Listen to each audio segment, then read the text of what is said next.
ආයුබෝවන් royal bridal channel එකට ඔයාලා හැමෝම ආදරෙන් පිළිගන්නවා.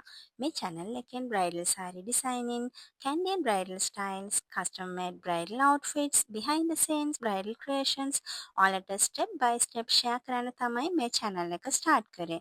ඔයත් bridal fashions වලට කැමති කෙනෙක් නම් අපව subscribe කරන්න, like කරන්න, comment කරන්න.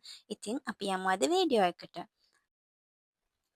ඉතින් අපි මුලින්ම ෆැබ්‍රික් එක සිලෙක්ට් කරගන්න ඕනේ. ෆැබ්‍රික් සිලෙක්ට් කරගන්නකොට ක්වොලිටි වෙන්න ඕනේ ෆැබ්‍රික් එක. බ්‍රයිඩල් ෆැබ්‍රික් එකක් නිසා ලේස් මැටීරියල් එක ක්වොලිටි ලේස් මැටීරියල් එකක් ගන්න ඕනේ. ඒ වගේම ලයිනින් වලට පොප්ලින් ක්වොලිටි සැටින් වර්ගයක් ඇමරිකන් සිල්ක් වගේ නම් වඩාත් හොඳයි.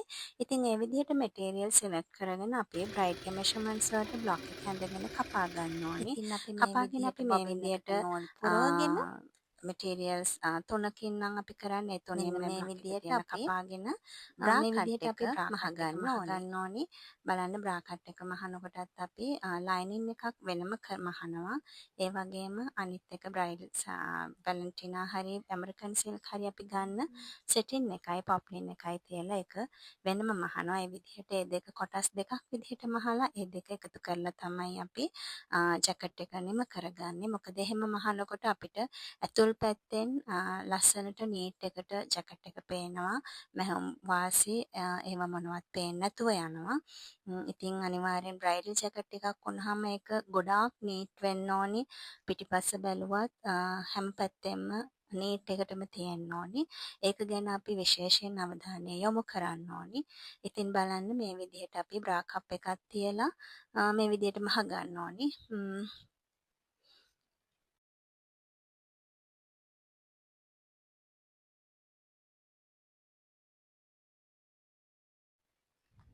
පේන්නේ අපිට. ඊට පස්සේ අපි අන්ඩර් බස්ට් එක ලයිනින් එක තිබුණා. උඩින් සෙටින් මැටීරියල් එකයි ඒ දෙක තියලා ඒකත් අපි මැහුම් වාසි නොපෙනෙන විදිහට අන්ඩර් බස්ට් එක මහ ගන්න ඕනේ.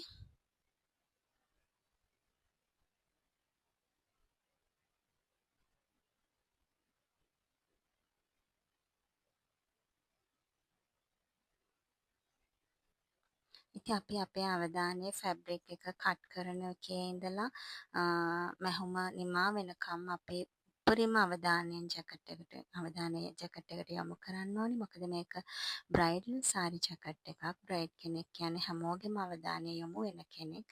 ඉතින් එතකොට එයාගේ ජැකට් එක සාරි එක හැමදේම ගැන හැමෝම අවධානය යොමු කරනවා. අපි ඒ නිසා ඒක නීට් එකටම කරගන්න ඕනේ. ඔන්න ඔය විදිහට අන්ඩර් බස්ට් එක මහගෙන බලන්න පිටිපස්සෙනුත් ඔය විදිහට හොඳට ඇදලා ගන්න ඕනේ.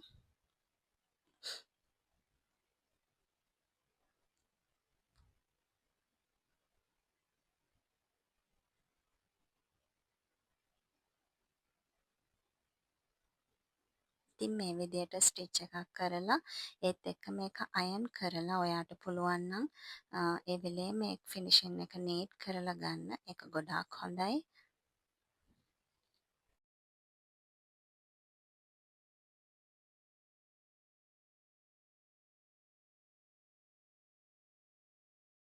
යන්න ස්ලීව් එකේ මැහුම් වාසි වටේට තියෙන පර්ල්ස් ටික අපි ඉවත් කරන්න ඕනේ. මොකද නැත්තම් අපේ නීඩල් එක කැඩෙන්න බලනවා. ෆුට් එකේ ගානට පර්ල්ස් ටික අයින් කරන්න ඕනේ.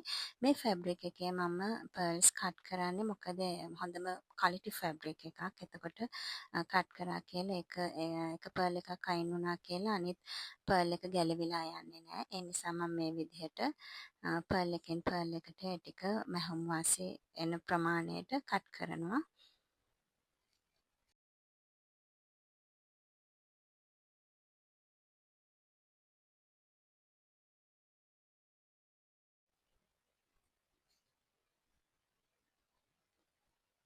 ඊට පස්සේ ස්ලීව් එකේ ලයිනින් එකක් තියලා ඒ දෙක අපි එකට ඇටච් කරගන්න ඕනේ. මේ හැම එකක්ම මහනකොට අපි රැලි වැටෙන්නේ නැති වෙන්න නීට් එකට මහ ගන්න ඕනේ. මොකද net material එකේ උනත් පොඩි හරි රැල්ලක් ආවොත් ඒක පේනවා. ඒ නිසා පුළුවන් තරම් මහන වෙලාවේදී ෆොට් එක යනකොට අපි බලන්න ඕනේ රැල්ලක් එනවද කියන එක ගැන උපරිම අවධානය යොමු කරන්න ඕනේ.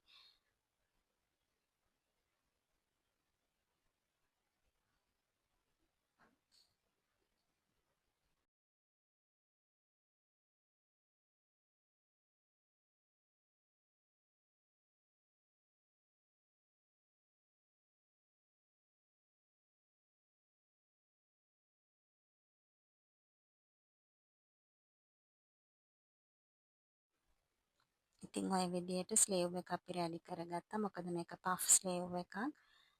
ඊට පස්සේ අපි මේ ස්ලීව් එකට බෑන්ඩ් එක ඇටච් කරගන්න ඕනේ.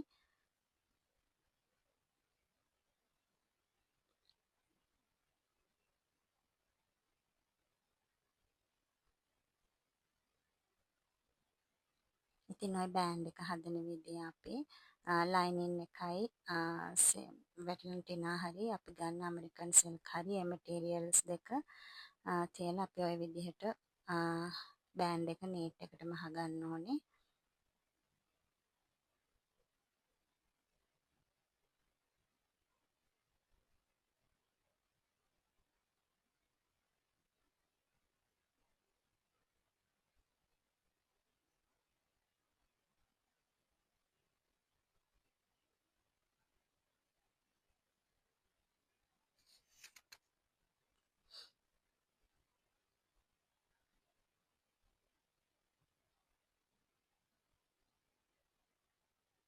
ওই විදිහට මම දෙපැත්තටම ස්ටිචස් දාන්නේ බෑන්ඩ් එකේ. එතකොට බෑන්ඩ් එකේ රැලි වැටෙන්නේ නැති වෙන්න අපිට නීට් එකට මේ බෑන්ඩ් එක අල්ල ගන්න පුළුවන් ඒකයි.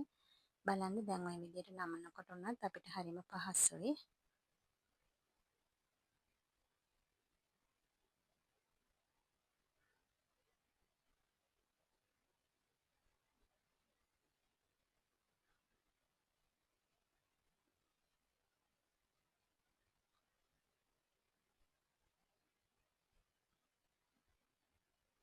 බ්‍රයිඩල් මැටීරියල් එකකට ඔය වගේ බෑන්ඩ් එකක් අල්ලන එක ගොඩක් අමාරු දෙයක්. ඉතින් ඒක නිසා අපි බෑන්ඩ් එකත් නීට් එකටම ගන්න ඕනි. ස්ලීව් එක රෙඩි කරනකොට උනත් ඒකත් නීට් එකට ගන්න ඕනි පර්ල්ස් වදින්න නැති වෙන්න. මොකද නීඩල් එකේ පර්ල් එකක් හරි වැදුනොත් නීඩල් එක කැඩෙනවා.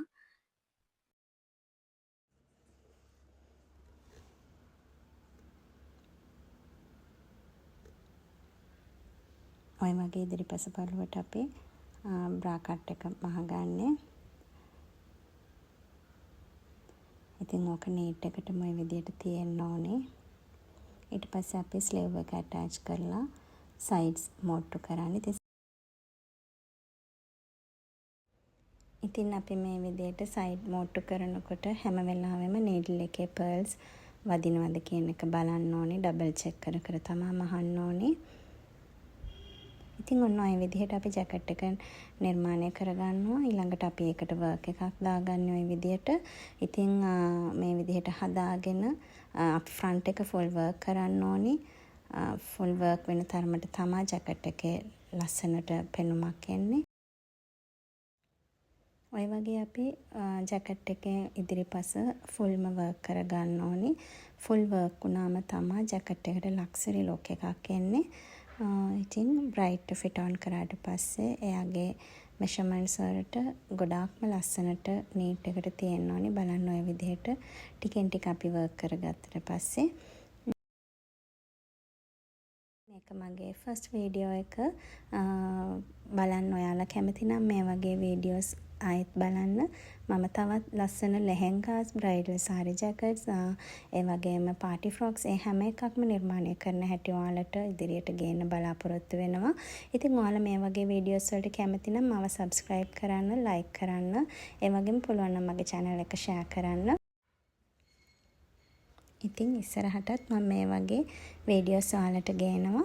ඉතින් ඔයාලා හැමෝටම ගොඩාක් ස්තුතියි.